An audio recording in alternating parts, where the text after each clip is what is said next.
अरिहन्ताणं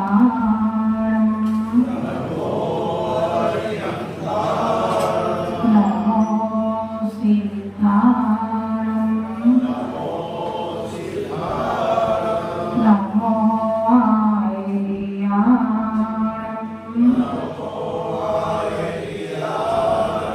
नमो वज्रायाणं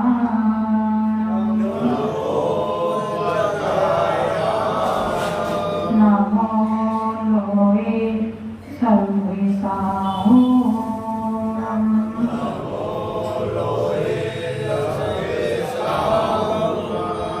बोलिए पंच परमेष्टि भगवान की जय। आदिदेव आदिनाथ भगवान की जय।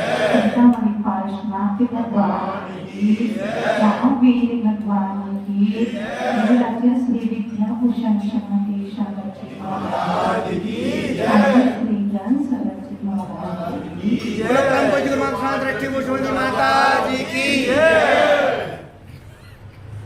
धर्मार्थ राखी करता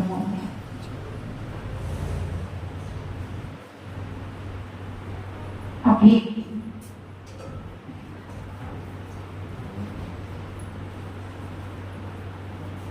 मंत्री जी और हमारे प्रधान जी पंच कल्याण की तो निवेदन कर रहे थे।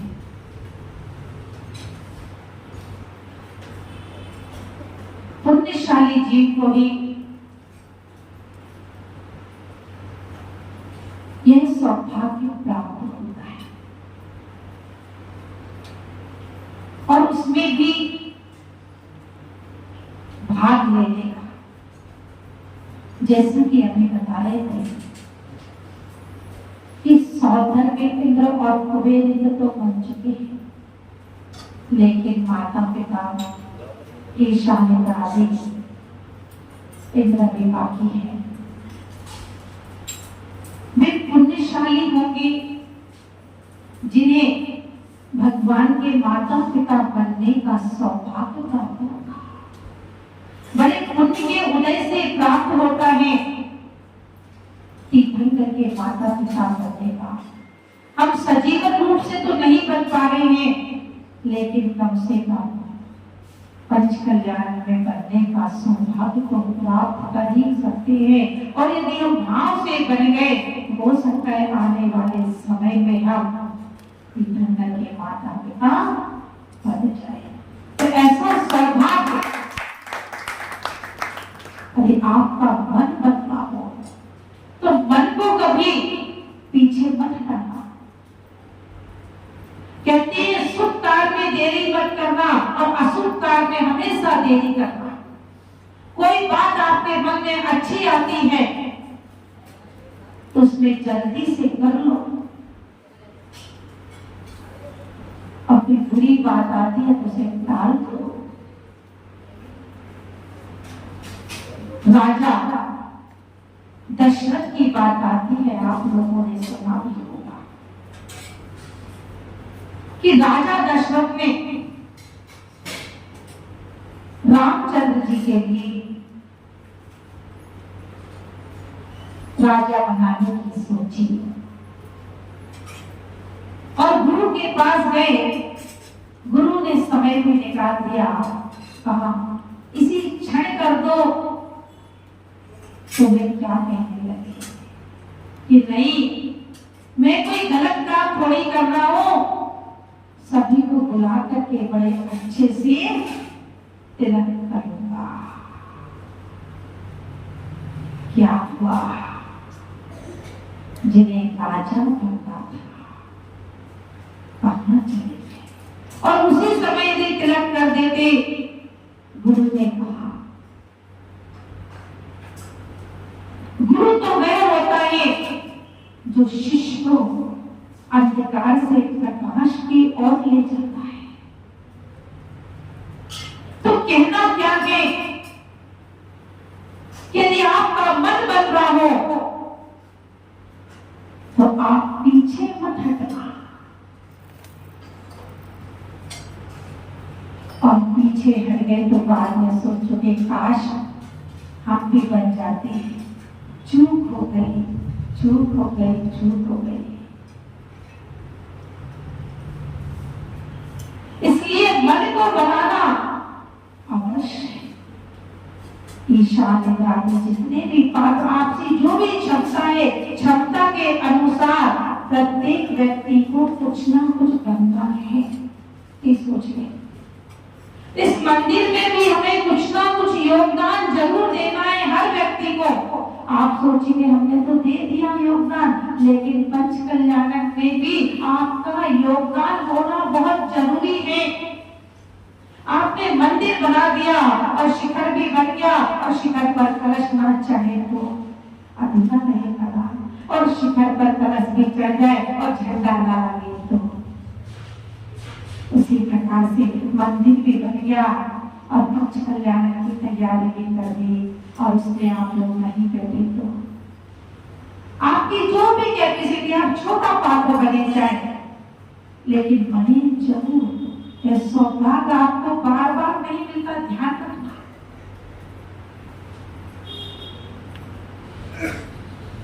खैर, बात पंच कल्याण की चल रही थी और इसमें आने की बात है तो हमारे निर्मल भाई साहब लौकेश जी अपनी टीम के साथ कई बार जा चुके हैं और हर महीने पहुंचते हैं दोनों, मंत्री और अध्यक्ष दोनों हर महीने पहुंचते हैं। मैं जहाँ भी रहती हूँ वहां पर पहुंचते हैं और एक ही बात कहते हैं, माता जी पंच कल्याण का ध्यान रखना। और मेरे मन में भी है जी पुण्य का उदय होगा तभी तो मिलेगा ना। हाँ, मेरे पुण्य का उदय होगा तो जरूर यहाँ पर आ जाएगा। आपके बुलाने की भी आवश्यकता नहीं पड़ेगी, बिना बुलाए, क्योंकि अभी कहा कि माता जी हमारी है। हाँ, तो माता जी यदि आपकी है तो मुझे बुलाने की आवश्यकता नहीं है। आप ध्यान रखना, मैं बिना बुलाए आऊंगी। यदि मेरे पुण्य का उदय होगा, कोई परिस्थिति ना हो, परिस्थिति की तो छूट होती है, आपत्तिकारी छूट होती है, पता नहीं 4-5 महीने हैं क्या परिस्थिति बन जाए, तो उसका विशेष ध्यान रखते हुए खैर आज हमें थोड़ी सी हम चर्चा करेंगे, क्योंकि समय भी अपनी गति से बढ़ रहा है, आप लोगों को पूजन भी करनी है। आज 6 तारीख है, 6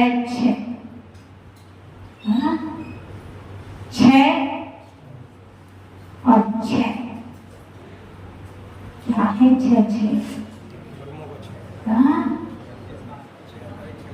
श्रावक की 6 आवश्यक कर्तव्यों का पालन करके हमें क्या करना है?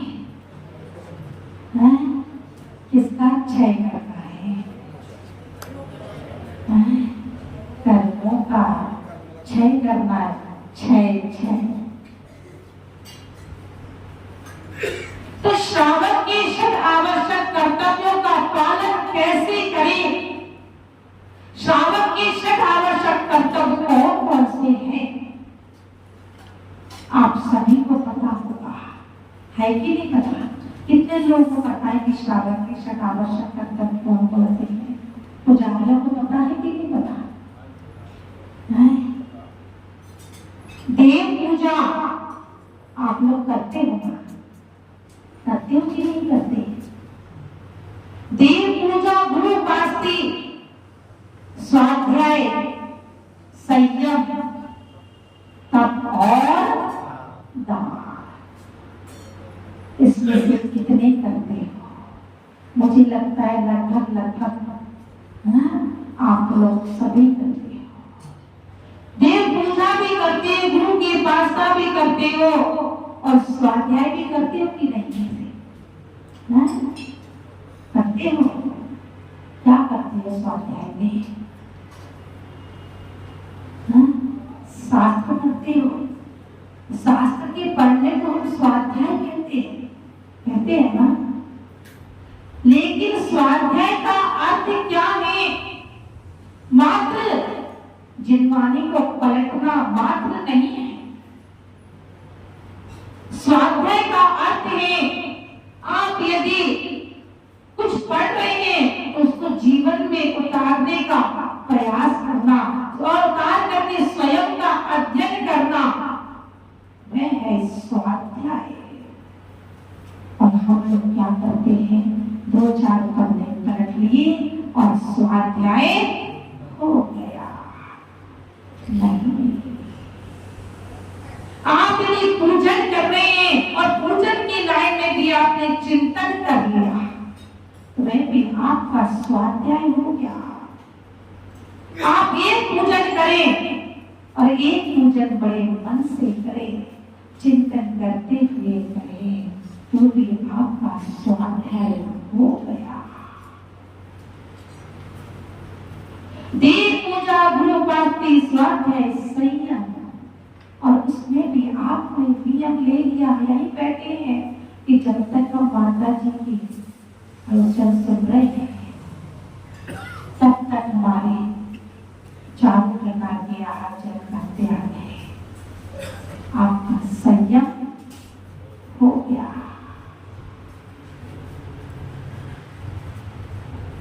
और उसके बाद तब भी आ गया।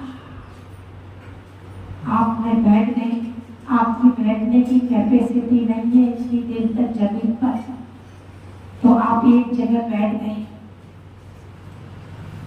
एक आसन में बैठ गए। वैसे तो तब के 2 भेद करे हैं, अंतरतम और बाह्यतम, उसके बाहर भेद करे हैं, लेकिन आप बैठे हो ये भी एक स्तंभ है। कहना क्या है कि हम प्रभु की भक्ति करते हैं, उसमें क्या मिलता है? कुछ मिलता है कि नहीं मिलता है? क्या मिलता बताइए? आनंद मिलता है।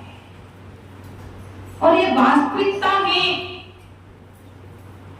कि व्यक्ति कितना भी परेशान हो, कितना भी परेशान हो, लेकिन जब प्रभु के समक्ष आ जाता है तो सब परेशानी को भूल करके आनंदित हो जाता है, प्रभु की मुद्रा को निहार करके। क्योंकि प्रभु की मुद्रा इतनी सौम्य मुद्रा है, कहते ना, ये कोई मुंह फुलाए कोई व्यक्ति बैठा हो उसको देख करके और गुस्सा आता है।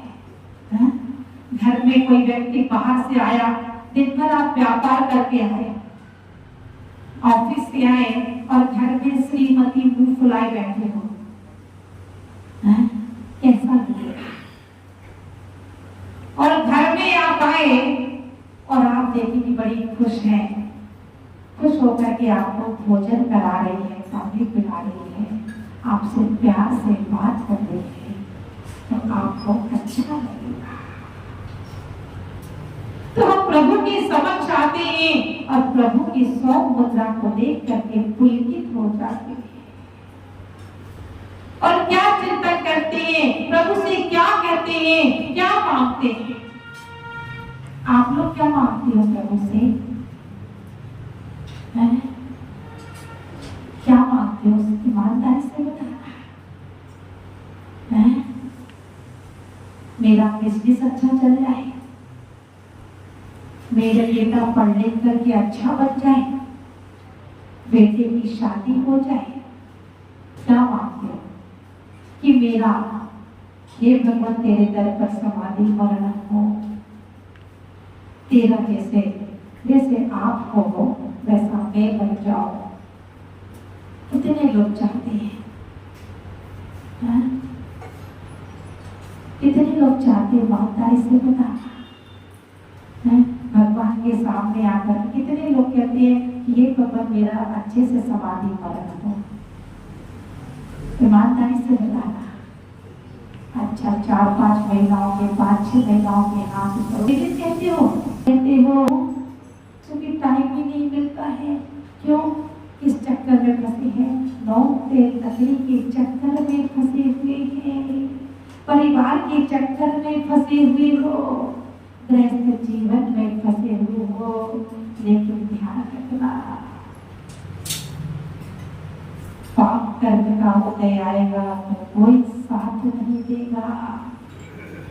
इसलिए प्रभु के चरणों में आकर के जितना भी समय मिलता है, घर गृहस्थी से विरक्त होकर के मात्र एक ही भावना, अपने लिए जो समय निकालते हो उसमें आप त्याग करें। कुछ अच्छी भावना भाई अपने लिए भाई। हम पर के लिए तो हमेशा भाते हैं, लेकिन कुछ समय निकाल करके अपने लिए भावना भाई। और ये भावना भाई, ये मेरा आपके चरणों में समाधि ग्रहण हो। जितनी भी उम्र है, जितनी भी उम्र है मेरी, बस आपके चरणों में व्यतीत हो, आपके चरणों में व्यतीत हो, आपके चरणों में व्यतीत हो। मेरी चिंता वाली पाश शर्मती परम पूज्य कृपा दृष्टि कुसुमती माता जी की।